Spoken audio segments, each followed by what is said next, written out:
ነገርኩ እንደሆነ ዲዘርን ማድረግ ይባላል። ስለዚህ በዚህ ኮንቴክስት መሰረት ኦርቶዶክሶቹ አንድ ጴንጤ ቤት አይ ቲንክ ሶሪቲ ቤት መሰለኝ ገብተው በምን ምክንያት እንደሆነ አላወቅኩም። ወጥተው ቤት ከፈቱ። ስደርስ ሳቡኝ። ከዛ ሁለት አይነት ልሳን አለ አሉኝ። ሁለት አይነት ልሳን አለ የሚለውን እንዴት ታየዋለህ አሉኝ እና ጭራሽ ከሙሉ ወንጌል ወስደው አነበቡልኝና እኔ የሙሉ ወንጌል የማስተማሪያ እንትን መጽሐፍ ቅዱስ አይደለም ልሳን አንድ አይነት ነው የሚለውን ተናገርኩኝ። ከዛ በኋላ እንዴት ነው አንድ አይነት ነው የምትለው የሚለውን ላብራራላችሁ። ልሳን በፋንክሽን ወይም በግብር ደረጃ ሁለት አይነት ነው። ይሄ የሐዋርያት ስራ ምዕራፍ 2 ላይ የተገለጠው ልሳንና አንደኛ ቆሮንቶስ ላይ የተገለጠው ልሳን ይህንን ዲኤ ካርሰን ነው የሚለው ቃልዬ በደምብ ታውቀዋለህ። ምናልባት ብዙዎቹ መጽሐፉን አንብበዋል። ሂዝ ፕሮፌሰር ኦፍ ኤምሬትስ ኦፍ ቴዎሎጂ በጣም የታወቀ ኖን ሪፎርምድ እና ነን ሴሴሽኒስት ነው። በሰብስታንስ ደረጃ ተመሳሳይ ናቸው። ሁለት አይነት ልሳን የለም። ዴር ኢዝ ኖ ኤቪደንስ ነው የሚለው በሰብስታንስ ደረጃ ማለት ልሳኑ ሁለት ነው የሚል አስተምህሮ መጽሐፍ ቅዱስ የለውም፣ ጳውሎስም አልጻፈም። በፋንክሽን ደረጃ ግን ሁለት ናቸው። ስለዚህ በሰብስታንስ አንድ ነው፣ ልሳን ነው በቃ። በፋንክሽን በስራ በግብር ግን ሁለት ነው። እንዴት ነው ሁለት የሆነው ስንል አሁን ቃል ያብራራው ማለት ነው። አንደኛ ቋንቋው ተሰምቷል፣ ሁለተኛ ሰዎች ተምረዋል፣ ሶስተኛ ምንም እንኳን እግዚአብሔርን ቢያመሰግኑበትም ሰዎች ሰምተውታል፣ ግን ስቲል ከእግዚአብሔር ጋር ነው ያወሩት። የሐዋርያት ሥራ ምዕራፍ 2 ላይ ያሉት በፋንክሽን ደረጃ ነው። ይሄ በግብር ማለት ነው፣ በአገልግሎት ደረጃ ነው። በልሳንነት ደረጃ ግን ሁለት ነው የሚል መጽሐፍ ቅዱስ ውስጥ የለም ነው የሚለው አብሶሉትሊ። እና በዚህ በደንብ እስማማለሁ። ስለዚህ የሙሉ ወንጌልን አውጥተው አነበቡልኝ፣ ምንም ጥያቄ የለውም። የሙሉ ወንጌል አውትራይት ፋንክሽኑን ነው ሁለት ያለው፣ ግን ፋንክሽኑን ብለው ኢንዴፕዝ አላስቀመጡትም። የክትትል ማስተማሪያ መጽሐፍቶች ስኮላሮች ቢያዘጋጁት መልካም ነው። ወንጌላዊ ባያዘጋጀው ሁለት ነው አለ ነው የተሳስቷል አልኩኝ። አውትራይት ለምን ሲባል ልሳን ሲባል ራሱ ልሳን ነው። ሁለት ተብሎ የተቀመጠ ነገር የለም። ባይትስ ኦንቶሎጂ፣ ባይትስ ኔቸር፣ ባይትስ ሳብስተንስ በቃ ልሳን ተሰጥቷል። መጽሐፍ የሚለው ሁለት አይነት ልሳን አፈሳለሁም አይልም።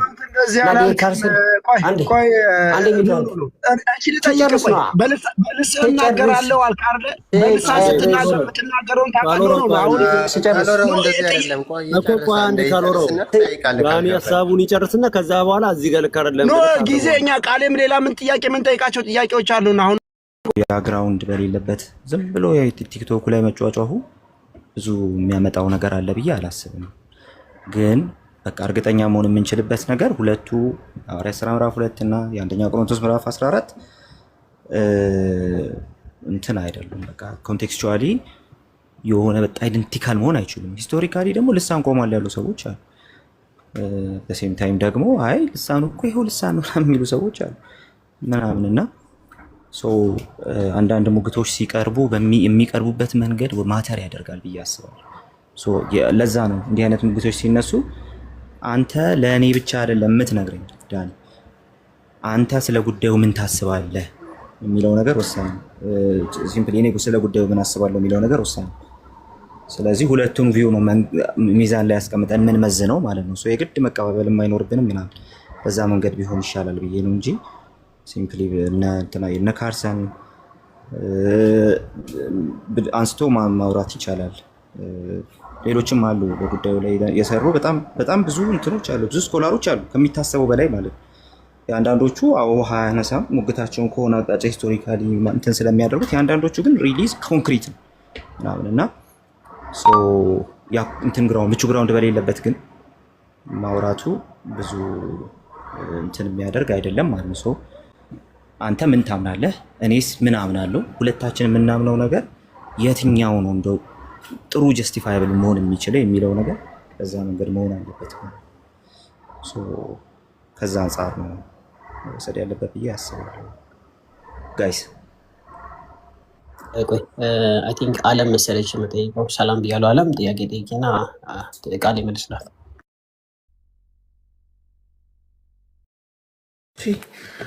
ጸጋና ሰላም ይብዛላችሁ ብያለሁ ሁላችሁንም። ጥያቄ እዛው ቆሮንቶስ አንደኛ ቆሮንቶስ ምዕራፍ 14 ላይ ያለውን ሐሳብ ነው ማነሳው። እንደ ዋና ጥያቄ ማነሳው ግን በልሳን 14 ላይ ያለውን ቁጥር 14 ላይ ያለው በልሳን ብጸልይ መንፈሴ ይጸልያል አይምሮዬ ግን ያለ ፍሬ ነው ይልና ወረድ ብዬ ግን አነባለሁ ሐሳቡን ጭብጥ የሆነ ሐሳብ እንድንይዝ ማለት ነው።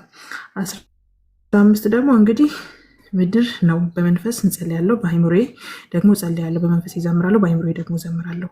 እንዲያም ካልሆነ አንተ በመንፈስ ብትባርክ ባልተማሩት ስፍራ የተቀመጠው የምትለውን ካላወቀ እንዲህ አድርጎ ለምስጋና ምን ይልሃል እያለ ይቀጥላልና 14 ላይ ያለችውን ሐሳብ ፎከስ አድርገን እታች ካለው ከ15 ጋር አገናኝተ እንድትመልስልኝ ፈልጌ ነው።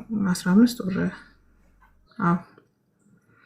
እንዴት አሜን ይላል ከሚለው ሐሳብ ጋር አያይዘክ እንድትመልስልኝ ስለፈለኩ ነው። ሲቀጥል ደግሞ 14 ላይ ያለውን ሐሳብ ሚስጥርን ለእግዚአብሔር ይናገራል ከሚለው ሐሳብ ጋር አገናኝተውት የማይተረጎም ወይም ደግሞ ሰማያዊ ቋንቋ አድርገው የሚይዙ አካላቶች አሉና ከዚህ አንፃር ምን እያለን ያለው 14 ላይ ያለው ሐሳብ የሚል ጥያቄ አለኝ። አብዛኛውን ጊዜ ጥያቄ ስለሚሆንብኝ ነው። በልሳን ብጸልይ መንፈሴ ይጸልያል አይምሮዬ ግን ያለ ፍሬ ነው የሚለውን ሐሳብ እንድታብራሩልኝ ፈልጌ ነው። እንዴ አይሰማም እንዴ? ይሰማል። ሰምተሻል?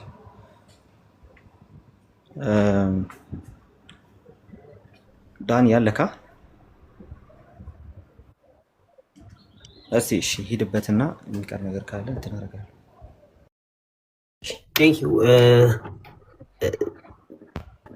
ጥያቄው ያለው አንደኛ ቆሮንቶስ ምዕራፍ 14 ላይ በአእምሮዬም እጸልያለሁ እንደገና ደግሞ በመንፈሴም እጸልያለሁ ሲል ምን እያለን ያለው? አንድ ሰው በልሳን ሲናገር ከውስጥ ነው ፈንቅሎ የሚወጣው። በአእምሮ ካልኩሌት አድርጎ አይደለም የሚወጣው። ብዙ ማብራሪያዎች ቢኖሩትም ከውስጡ ነው የሚወጣው። ከዛ ምን ይሆናል? ልሳኑን በአፉ እየተናገረ ልብ አድርጉ፣ ልሳን ቃል ብቻ አይደለም መንፈስም አለው። በልሳን ስትናገሩ መሻገር፣ ማደግ፣ ነፃ መውጣት፣ ከፍ ማለት፣ መለወጥ ምናምን ይሄ መንፈሳዊ ነገሮች አሉት። ያላችሁበትን ነገር ከፍ ያደርጋችኋል በልሳን መናገር። ኢስ ላይክ በልሳን ስትናገር 10 ደቂቃ ልክ ጸሎታ ያው በልሳን የማትናገሩ ሰዎች እንድትናገሩ ነው። እናንተን ለመጨቆን አይደለም። ልሳን ያልተናገረ ሰው አልዳነም እያልኩ አይደለም። በልሳን 30 ደቂቃ መጸለይ በኖርማሉ ረጅም እንደ መጸለይ ነው። ጊዜያችሁን ራሱ ይቆጥብላችኋል በአንድ ጊዜ ስትለቁትና። ስለዚህ በአእምሮ መጸለይና በልሳን መጸለይ ይለያያል። በልሳን ስትጸልዩ መንፈሳችሁ ነው የሚቃትተው ያንን ነገርና ቃላት ያወጣል። መንፈሱ እያላችሁ ሰብራችሁ ትወጣላችሁ በልሳን ስትናገሩ ማለት ነው። ስለምን እንደምትጸልዩም ታውቃላችሁ። ስለ ጤና ሊሆን ይችላል፣ ስለ ሀገር ሊሆን ይችላል፣ ስለ ሰላም ሊሆን ይችላል፣ አሁን ስለ ሀገሪቷ ምርጫ ሊሆን ይችላል፣ ስለ ጦርነት ሊሆን ይችላል። ዩኖ ስፒሪታችሁ ከስፒሪቱ ጋር ኮኔክት ሲያደርግ ታውቁታላችሁ። ቃሉን ግን ላታውቁት ትችላላችሁ።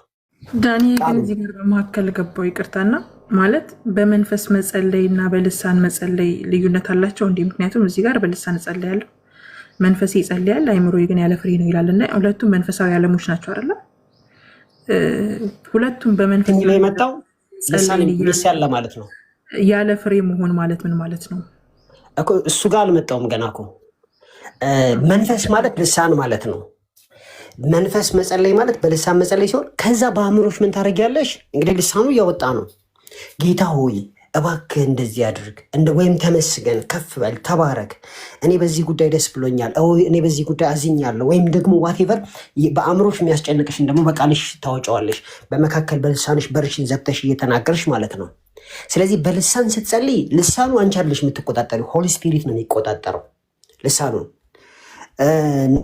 ነገር ግን በአእምሮሽ ጌታ ሆይ ከፍ በል፣ ጌታ ሆይ ተባረክ፣ ጌታ አመሰግናለሁ፣ ጌታ አንተ እኮ እንደዚህ ነህ፣ ጌታ ዋሬቨር ያላችሁን ከእግዚአብሔር ጋር ያላችሁን ቅርበት፣ የፍቅር ደረጃ። ብዙ ሰዎች የተለያየ አይነትን መተዋወቅ ነው ያላቸው። የምታውቁትን መልካም ነገር ከእግዚአብሔር ጋር በአእምሯችሁ ታወራላችሁ። ይሄ መጀመሪያው ነው። ሁለተኛው በልሳን መዘመር አለ። በመንፈስ መዘመር አለ። መዝሙሩን አታውቁትም፣ ዘምሬ አውቃለሁ እኔ እንዲህ እስክል ድረስ ማለት ነው። ዜማ አለው፣ እናንተ አልመረጣችሁትም። ልሳኑ ግን ዜማ ሆኖ ይወጣል። የሚገርመው በሚቀጥለው ቀን ልድገሙ ስትሉት ላታገኙ ትችላላችሁ። እንደገና በአእምሮ ደግሞ የምታውቁትን መዝሙር ትዘምራላችሁ። ስለዚህ ሁለቱም ጎን ለጎን የሚሄዱ ናቸው ማለት ነው። ስለዚህ በልሳን መጸለይ አለ፣ ኦኬ። በአእምሮ መጸለይ አለ። በልሳን መዘምር አለ፣ ኦኬ። በአእምሮ መዘምር አለ። ባይ ዘ ወይ እግዚአብሔር የሆነ ዜማ አይጠላም። አንዳንድ ዜማዎች እንደ የምትሏቸውን ዜማ ሰጥቷችሁ ራሱ በሚቀጥለው ቀን ልድገሙ ስትሉት ላትደግሙ ትችላላችሁ። ስለዚህ በልሳን ስትጸልዩ ታውቁታላችሁ። የማታውቁትን ነገር አትናገሩ፣ ግን የቃሉን ትርጉም አታውቁም። ለምሳሌ ስለ ሀገር ሊሆን ይችላል፣ ስለ ምርጫ ሊሆን ይችላል፣ ስለ ኢኮኖሚ ሊሆን ይችላል፣ ስለ ጤና ሊሆን ይችላል፣ ስለ ቤተሰብ ሊሆን ይችላል። የሆነ መንፈሳችሁ ሲቃትት ታውቁታላችሁ ቦታውን። ስልክ አንስታችሁ እዛ ቦታ ብትደውሉ ሰዎቹ የሆነ ነገር ሆነው ኦር ዋቴቨር ሊሆን ይችላል። ስለዚህ ልሳን ዳይሬክት ያደርጋችኋል። ስለዚህ ጠብቁና በመንፈስ እስክትሆኑ ድረስ ልክ ስትሆኑ ልቀቁት። ጌታ ይባረክ። ከዛም በኋላ ዩል ሲት ሆፕፉሊ መልሻለሁ። ቃል እየጨመረበት ለስከውም ምንም አልነካሁም። ዳኒ እንዴ በልሳን ትናገራለህ እንዴ? አንተ ግን በልሳን ትናገራለህ? ልናገር ጥያቄ እኔ ስለሆነ አንደኛ ደረጃ ጥያቄ እሷ ነው። ጥያቄ እሷ ነው። ጭራሽ ይሄ ፕሮቴስታንትን አይነት ነገር አለ የምታወራው። ቅድም ጠይቄ ልሳን ምንድነው ስለ እኔ ጥያቄ ልጨርስ። በመጀመሪያ ደረጃ ዳኒ አላውቅም ማለት ሀሳቡን በውስጥ ከሚንቀሳቀሰው መንፈስ አንጻር ነው የመለስክል እንጂ ከባይብል አንጻር ነው ብዬ አላስብም። ምክንያቱም ኦፍኮርስ በውስጥ ያለውን መቃተት የመንፈስ ቅዱስን እንቅስቃሴ አንተ ታውቀዋለህ። እኔ ልሳን ተናጋሪ አይደለሁም፣ ግን ደግሞ ጸልያለሁ። ዕለት ዕለት ከእግዚአብሔር ጋር የምገናኝበት የመንፈስ ቅዱስ ኃይል በእኔ ውስጥ እንዳለ አምናለሁ። ልሳን ባለመናገር የእግዚአብሔርን መንፈስ አላገኘሁትም ወይም ደግሞ አልገናኝም ብዬ ማለት ስለማችል ማለት ነውና ማለት በልሳንም ጸልይ በመንፈስም ጸልይ አንድ ነገር ብለሃል። ልሳንም መንፈስ ነው ብለሃልና በልሳንም ስንጸልይ በመንፈስም ስንጸልይ በእግዚአብሔር ፊት ነው የምንቆመው። ኦኬ፣ በእግዚአብሔር ፊት ስንቆም ደግሞ ያለ ፍሬ የምንሆንበት አጋጣሚዎች ምንድናቸው የሚሉ ጥያቄዎች ነው የጠየኩት በመጀመሪያ ደረጃ ማለት ነው።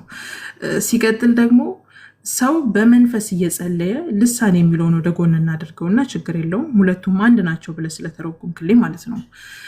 ሰው በመንፈስ እየጸለየ ያለ ፍሬ የሚሆነው እንዴት ነው? ምክንያቱም በሁሉም በሚችለው በአምላክ ስር ተንበርክኮ ሳለ በመንፈሱ እየጸለየ ያለ ፍሬ መሆንን መገኘትን እንዴት ነው የምናየው? ከባይብል አንጻር ነው የኔ ጥያቄ።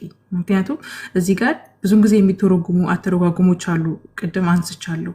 ለምሳሌ ስለማይተረጉሙ ልሳኖች ከላይ እኮ የማይተረጉም ልሳን ከሆነ እንዲተረጉም ይጸልይ ማለት ማንም ሊታነጽበት አይችልም። በተለይ በጉባኤ መካከል ይላል አይደለ? ልሳን ስንናገር ግዴታ ስለ ቋንቋም የሚናገርበት አጋጣሚዎች አሉ። ምክንያቱም ቋንቋ የሌለው ሕዝብ እንደሌለ አስረግጦ ይነግረናል ማለት ነውና ስንናገር እንደ እግዚአብሔር ቃል ብንመልስ ደስ ይለኛል። እኔ ተሐድሷዊ ነኝ በነገራችን ላይ። ምክንያቱም ከመጽሐፍ ቅዱስ ውጭ የሆነ ነገርን አልቀበልም። ማለት የራስህን ልምምድ ብትነግረኝ አልሰማህም። እንደ መጽሐፍ ቅዱስ የእግዚአብሔር ቃል ምን ይላል የሚለውን ሀሳብ ላይ ፎከስ አድርገህ ብታብራራልኝ ደስ ይለኛል። ከራስህ ማለት ነው። ወጣለ ችግር ነው። ቃል በቃል ነው መልስልሽ። አሁን የምናገረው እያንዳንዱ ከእግዚአብሔር ቃል ነው። እንግዲህ የቋንቋውን ፍች ባላውቅ ስለ ፍች ነው እያወራ ያለው። ለሚናገረው እንግዳ ሆናለሁ። ኦኬ፣ የሚናገረው ለእኔ እንግዳ ይሆናል ሲል ስለ ፍቺ ነው እያወራ ያለው 11 ቁጥር ላይ ማለት ነው፣ ቨርስ 11 ማለት ነው። እንዲሁም ደግሞ እናንተ መንፈሳዊ ስጦታን በብርቱ የምትፈልጉ ከሆናችሁ ቤተክርስቲያንን ለማነጽ እንዲበዛላችሁ ፈልጉ አለ።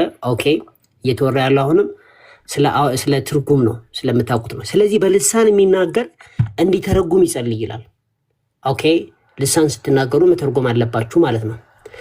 እሺ፣ በልሳን ብጸልይ መንፈሴ ይጸልያል አእምሮዬ ግን ያለ ፍሬ ነው ሲል ስለምን እያወራ ነው ያለው? ስለ ትርጉም ነው እያወራ ያለው። ለምን ከፍ ብሎ ስለዚህ በልሳን የሚናገር እንዲተረጉም ይጸልይ ከሚለው ጋር እያይዞ ነው ያመጣው። ስለዚህ በልሳን የሚናገር እንዲተረጉም ይጸልይ ሲል በልሳን ብጸልይ መንፈሴ ይጸልያል። ኦኬ፣ አእምሮዬ ግን ያለ ፍሬ ነው። ምን ማለት ነው? ትርጉሙን አላውቀውም እያለ ነው ጸሐፊው። በልሳን ብጸልይ መንፈሴ ይጸልያል፣ አእምሮዬ ግን ያለ ፍሬ ነው። ፍሬ ነው ማለት ትርጉሙን አላውቀውም ማለት ነው ዳኒ። ለምሳሌ አልኩሽ እኮ መንፈስ ቅዱስ በውስጥሽ ስለ ጤና ማለት አሁን ለምሳሌ አእምሮዬ ያለ ፍሬ ነው ሲል እውነት ግን አእምሮዬ ማለት አያስተውለውም፣ ትርጉሙን አላውቀውም፣ ቋንቋውን አላውቀውም እያለ እየፈታን ያለው ስላልገባኝ ነው። አስተረጓጎሙ ስርዓቱ ራሱ አማርኛው ራሱ እንደዛ ይላል ብዬ አላስብም። ያለ ፍሬ ነው ማለት ምን ማለት ነው እኮ? ያለ ፍሬ ነው ማለት ይኸውልሽ፣ ያለ ፍሬ ነው ማለት ነው የሚለውን እኔ ከፍ ብሎ ስለምናወራ ስለ ትርጉም ነው እያወራ ያለው ማስረጃ። እንግዲህ እናንተ ደግሞ ቆይ፣ ስለዚህ በልሳን የሚናገር እንዲተረጉም ይጸልይ ሲል ስለ ትርጉም ነው የሚያወራው። ኦኬ፣ ስለ ትርጉም ነው የሚያወራው፣ አትርሱት። በልሳን ብጸልይ መንፈሴ ይጸልያል፣ አእምሮዬ ግን ያለ ትርጉም ነው እያለ ነው፣ ያለ ፍሬ ነው እያለ ነው። ከዛስ እንግዲህ ምንድን ነው? በመንፈስ እጸልያለሁ፣ በአእምሮዬ ደግሞ ትርጉሙን የማውቀውን ነገር እናገራለሁ ማለት ነው። በአእምሮ ደግሞ ትርጉሙን የምናገረውን ነገር እናገራለሁ። በመንፈስ እዘምራለሁ፣ በአእምሮ ደግሞ ትርጉሙን የማውቀውን ነገር እናገራለሁ ማለት ነው። በልሳን ስትናገሪ መንፈስሽ ያውቃል፣ አንቺ አታውቂም ስለምን እንደምትናገሪ። ስለዚህ አንቺ ምን ታደርጊያለሽ ብዬ ነግሬሻለሁ። ትርጉሙን ስለማታውቂው በአእምሮሽ ትርጉም ያለው ነገር ተናገሪ፣ በአእምሮሽ ትርጉም ያለው ነገር ዘምሪ፣ በልሳን ደግሞ ልሳኑን ተናገሪ። ስለዚህ ልሳን እንዴት እንናገር ሲባል ረጅም የሆነ የጸሎት ህይወት ያስፈልጋል። በልሳን በደንብ ሰው ማመን አለበት ማለት መሸምደድ ምናምን ሳይጨመር ነው። ለዓመታት በልሳን አልተናገርኩም ማለት ነው። ስለዚህ በልሳን ብጸልይ መንፈሴ ይጸልያል፣ አእምሮዬ ግን ትርጉሙን ከላይ አያውቀውም። በልሳን ብዘምር ቃል እየሰጣለሁ፣ በመንፈሴ እዘምራለሁ፣ አእምሮዬ ግን ትርጉሙን አያውቀውም። ስለ ትርጉሙ እየተወራ ያለው መጽሐፉ ትርጉም ካለ በቃ ትርጉሙን አልናቀውም ማለት ነው። ቃል እየቀጥል ሶሪ። እሺ ሌትስ ኤንድ ዲስ እንደዚህ እናድርግ። ከመጽሐፉ አንጻር ነገሮችን ማየት አለብን። ቅድም አለም እንዳለችው ማለት ነው። እሱ አንዳንድ ግራውንዶች ሰርቼ ልነሳ። ሄርሜኔቲክሱን ስንሰራ እንትን እንዳይሆን ኢዚጀሲስ እንዳይሆን፣ ኢዚጀሲስ ማለት ከራሳችን ንጽረተ ዓለም ተነስተን መጽሐፉን ማየት እንዳይሆንብን፣ የራሳችንን ሀሳብ መጽሐፍ ውስጥ ማንበብ እንዳይሆንብን መጀመሪያ መጽሐፉ ምንድን ነው እያወራ ያለ የሚለውን ነገር በጥንቃቄ ማየት አለብን። በጣም በጥንቃቄ ማየት አለብን። አሁን ጀስት ዓለም ተሐድሶ ነኝ ስላለች ልሳን አለ ወይስ የለም? ፔንቴኮስታሉ ልሳን መጽሐፍ ቅዱሳዊ ነው ወይስ አይደለም ምናምን፣ ወይ ደግሞ እኛ የምንናገረው ልሳን እናንተ ጋር የለምና እናንተ የምትሉ ስህተት ነው ወይስ አይደለም ምናምን የሚል አይነት ክርክር ለመመለስ አልተጻፈም ይሄ መጽሐፍ። ስለዚህ ለተጻፈበት ዓላማ አውለ ነው። ከዛ እኛ እንዴት ነው አፕላይ ማድረግ አለብን ብለን ደግሞ እንትን ማድረግ ያለብን ማለት ነው፣ ማውራት ያለብን ማለት ነው። ስለዚህ ስለ ልሳን ስናወራ በመጀመሪያ ደረጃ ስለ ቋንቋ እየተወራ ነው ወይ ከሆነ አዎ ስለ ቋንቋ እየተወራ ነው። ግን ስለ ቋንቋ እየተወራ ነው ማለት ግን ምን አይነት ቋንቋ ነው ለሚለው ነገር እኛ የምንሰጠውን ዲስክሪፕሽን ሙሉ በሙሉ መጽሐፉ ይደግፈዋል ምናምን ብለን ግን እንድንቀመጥ ፈጣን የሆነ ምላሽ የሚሰጠን ግን አይደለም። ስለዚህ እሱ ላይ ጥንቃቄ ይፈልጋል።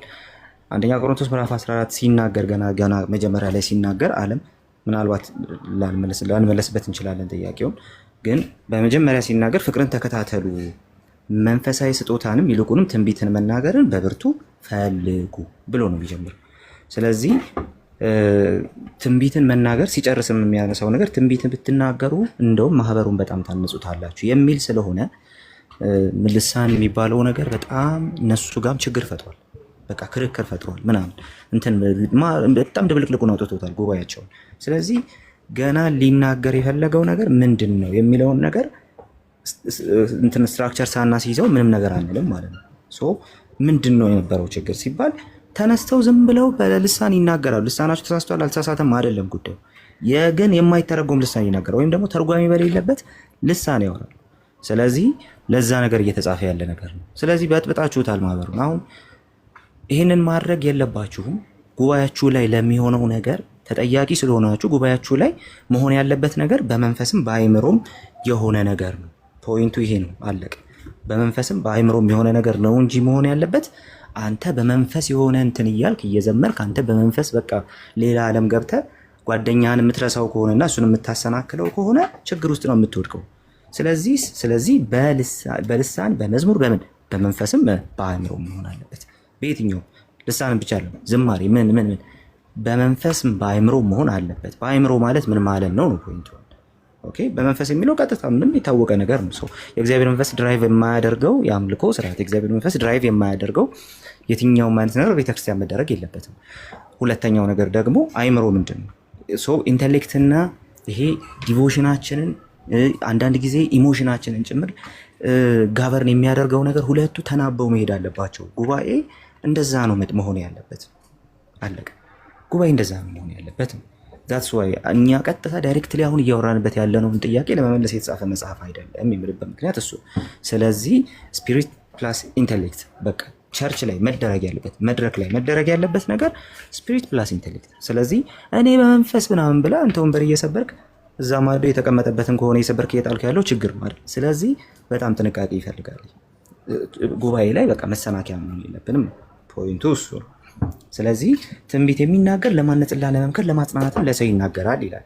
እሺ ቀጥሎስ ቁጥር 4 ላይ ተመልከቸው አለ። በልሳን የሚናገር ራሱን ያንጻል፣ ትንቢት የሚናገር ግን ማህበሩን ያንጻል እያለ ይናገራል። እንዴ በልሳን የሚናገር ራሱን የሚያንጸው፣ ትንቢት የሚናገር ማህበሩን የሚያንጸው ለምንድን ነው? ቅድም ያነሳውላችሁ ኢሹ አንዱ ይሄ።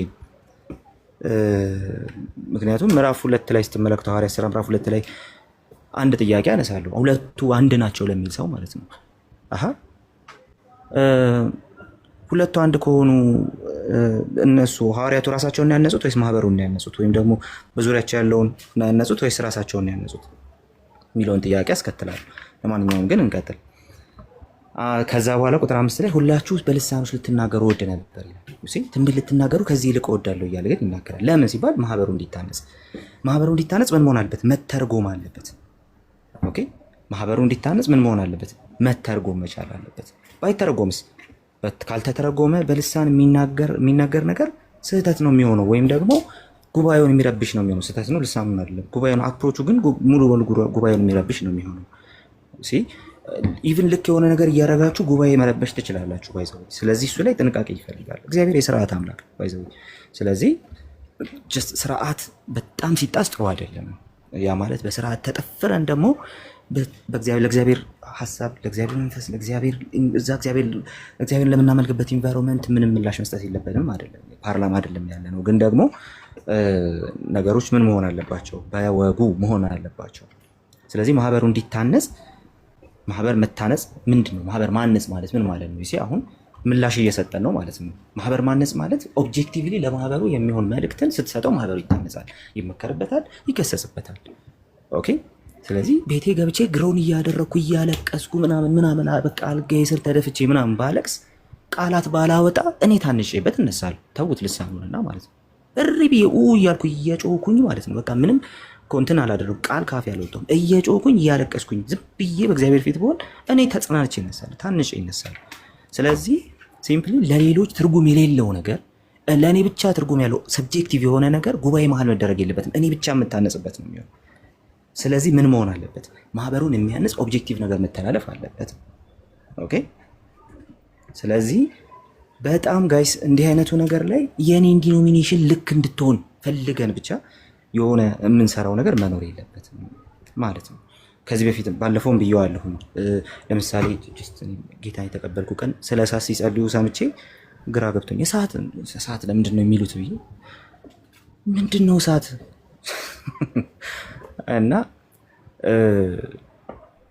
ከዛ ዝም ብዬ ሰማቸው ምናምን በደንብ ሰማቸው። ከዛ የጸሎታቸውን ሴንስ ሳገኘው ገባኝ ማለት ነው። እኔ አላቅም ጀስት ከኦርቶዶክስ ቤት ነው የሄድኩት። ሁለተኛ ደግሞ እዛም ደግሞ ያን ያህል ጥልቅ ያለ ስፒሪቹዋሉ ይሄ ቲዮሎጂካል የሆነው እውቀት ምናምን አለኝ ለማለት አልደፍርም። ኦፍኮርስ አነባለሁ ምናምን ግን ያ እውቀት የለኝም። ስለዚህ ግራ ገብቶኛል። እዛ ግን በስርዓት መልኩ ያየሁት ነገር እዚህ ጋር እንዴት ነው የተለወጠው ምናምን የሚል ሀሳብ ነበር። አሁን ባለፈውም ይሄ ነገር መከራከሪያ ሆኖ አይቻለሁ። እሳት ጥንቃቄ ይፈልጋል። ግን እሳቱ ፍርድን ነው የሚያሳየው ብቻ ማለት ግን ከባድ ነው። ምክንያቱም ፓትሪስቲክ ኤቪደንሶቻችንም እሳት የሚለው ፍርድን ብቻ ያሳያል፣ በእሳት ያጠምቃቸዋል የሚለው ፍርድን ያሳያል የሚል አይነት ሀሳብ ብቻ ይዘው አልመጡም እና ጥንቃቄ ይፈልጋል እሱ ላይ። ምን ልላችሁ ነው? ልሳንም እንደግፍም ልሳንም አንደግፍም የእኛን ዲኖሚኔሽን ጀስቲፋይ ለማድረግ ብቻ የምናመጣው ነገር ግን አይደለም። በዛ መንገድ የምናደርገው ነገር ስላልሆነ መጽሐፉን ማናገር መቻል አለብን። ስለዚህ ማህበሩ እንዲታነጽ ንግግሩ የማይተረጎም ከሆነ ምን መሆን አለበት? በልሳኖች ከሚናገር ትንቢትን የሚናገር ይበልጣል። ለምን? ትንቢቱ በሰዎቹ ቋንቋ የሚናገር ስለሆነ ምን ያደርጋል? ማህበሩን ያንጿል፣ ይመክረዋል፣ ይገስጸዋል።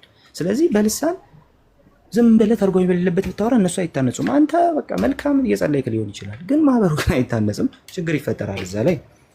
እሺ ቀጥሎስ? አሁን ወንድሞች ወደ እናንተ መጥቻለሁ። በልሳኖች ብናገር በመግለጥ ወይም በእውቀት ወይም በትንቢት ወይም በትምህርት ካልነገርኳቸው ምን ይጠቅማቸዋል? እውቀት፣ መግለጥ፣ ትንቢት፣ ትምህርት በሰዎቹ ቋንቋ ኦብጀክቲቭሊ የሚነሳ ኦኬ፣ በቀጥታ በሰዎቹ ቋንቋ ኦብጀክቲቭሊ የሚነሳ። ዝም ብዬ በልሳኖች ብናገር ግን እናንተ በማታውቁት የሆነ ነገር ብናገር እናንተን አልጠቅማችሁም። በዚህ ብናገር ነው የሚታወቀው ትክክለኛ የሆነ ኦብጀክቲቭሊ ለጉባኤው የሚሆን ነገር የሚመጣው። ስለዚህ ወረድ ስትሉታች እናንተ ደግሞ መንፈሳዊ ስጦታን በብርቱ የምትፈልጉ ከሆናችሁ ቤተክርስቲያንን ለማነጽ አይታችኋል፣ ማህበሩን ያንጻል። ይሄ እንዲበዛላችሁ ፈልጉ። መንፈሳዊ ስጦታ ከፈለጋችሁ ጌታ ሆይ እኔ የምታነጽበት ምናምን አይደለም ፖይንቱ። ከተሰጠ ተርጓሚ ከሌለ ራስን ታነጽበታል። ግን ደግሞ ምን ማድረግ አለባችሁ? በልሳን የሚናገር እንዲተረጉም ይጸልይ። የጸጋ ስጦታው ምን እንዲያደርግ ለጉባኤው የሚጠቅም እንዲሆን ያለ ያስቀምጣል። ዛትስ ዋይ ቁጥር 16 ላይ ስትመጪ ዓለም እንዲያማ ካልሆነ በመንፈስ ብትባረክ ባልተማሪው ስፍራ የተቀመጠ የምትለውን ካላወቀ እንዴት አድርጎ ለምስጋና ይላል። ቁጥር 17 ላይ አንተ መልካም ታመሰግናለህ፣ ሌላው ግን አይታነጽበትም እያለ ይናገራል። ስለዚህ አንተ መልካም ታመሰግናለህ፣ እሺ፣ ሌላው ግን አይታነጽበትም። በልሳን ጸልይ፣ ችግር የለውም። ግን አንተ መልካም ከእግዚአብሔር ጋር መልካም እያወራህ እያመሰገንክ ሊሆን ይችላል። ግን አንተም ትርጉሙን አታውቀው፣ የሚተረጉምም የለም። ከዛስ ምን ይሆናል? ጉባኤውን አያንጹም። ራስን ማነጽና ጉባኤን ማነጽ ሁለት የተለያዩ ነገሮች ናቸው። ስለዚህ ሰብጀክቲቭ በሆነ መንገድ አይደለም። ታዲያ ጉባኤው እንዲታነጽ ስለዚህ እንደመተርጎም ሞክር፣ ያንን አድርግ። ስለዚህ ወረድ ብሎ ይሄኛውን ስለሆነ ዋናው ጥያቄ ማለት ነው። ወረድ ብሎ በዚህ መንገድ ያስቀምጠዋል ማለት ነው። እንግዲህ በምትሰበሰቡበት ጊዜ ለእያንዳንዱ መዝሙር አለው፣ ትምህርት አለው፣ መግለጥ አለው፣ በልሳን መናገር አለው፣ መተርጎም አለው አለ። አሁን ዩሲ ለማነጽ የሚለው ሀሳብ የመጣው በምን መልኩ ነው ሲባል ለማነጽ የሚለው ሀሳብ የመጣው ስለ ልሳን ብቻ አይደለም። መዝሙር ራሱ መግለጥ የሚባለው ነገር፣ በልሳን መናገር የሚባለው ነገር ይሄ በሙሉ ምንድን ነው? ለማነጽ የሚደረግ ነገር ነው። ስለዚህ እነዚህ ሙሉ ለማነጽ አድርጓቸው፣ ቤተክርስቲያንን ለማነጽ፣ ህብረቱን ለማነጽ አድርጓቸው። እናንተ እየተጠቀማችሁ በቃ በሚያስጠላ አጫጫ ምናምን እየዘመር ከእግዚአብሔር ማመስገን ትችላለህ። እግዚአብሔር ይህ ድምፅህ ደበረኝ አይደል፣ ጉባኤውን ግን ትረብሸዋለህ፣ ኢቭን በዝማሬ ውስጥ እንኳን ማለት ነው። ይሄ ምን ያሳየናል ማለት ነው? ህዝቡን ማህበሩን ለማነጽ ማድረግ ያለብንን ነገር ያሳየናል ማለት ነው። ስለዚህ ጳውሎስ በዛ መንገድ ነው የሚያስቀምጠው። ዛትስ ዋይ መጥቶ በመንፈስ ጸልያለሁ ቁጥር 15 ላይ ዋና የጠየቅሽው ጥቅስ ማለት ነው። ስለዚህ በመንፈስ ጸልያለሁ በአእምሮም ደግሞ ጸልያለሁ ሲል፣ በመንፈስ ዘምራለሁ በአእምሮም ደግሞ ዘምራለሁ ሲል ምን እያለ ነው? በመንፈስ የምታደርጊው ነገር ሲምፕሊ ጉባኤ ባያንጽ ራሱ በመንፈስ አይደለም ሊባል አይችልም። ራስሽን ሊያንጽ ይችላል በመንፈስ የምታደርጊው ነገር። ነገር ግን ኢንቴሌክትሽ አብሮ ጆይን ማድረግ አለበት በምታደርጊው ነገር ውስጥ። ለምን? አንቺ ብቻ ሳትሆኚ ጉባኤ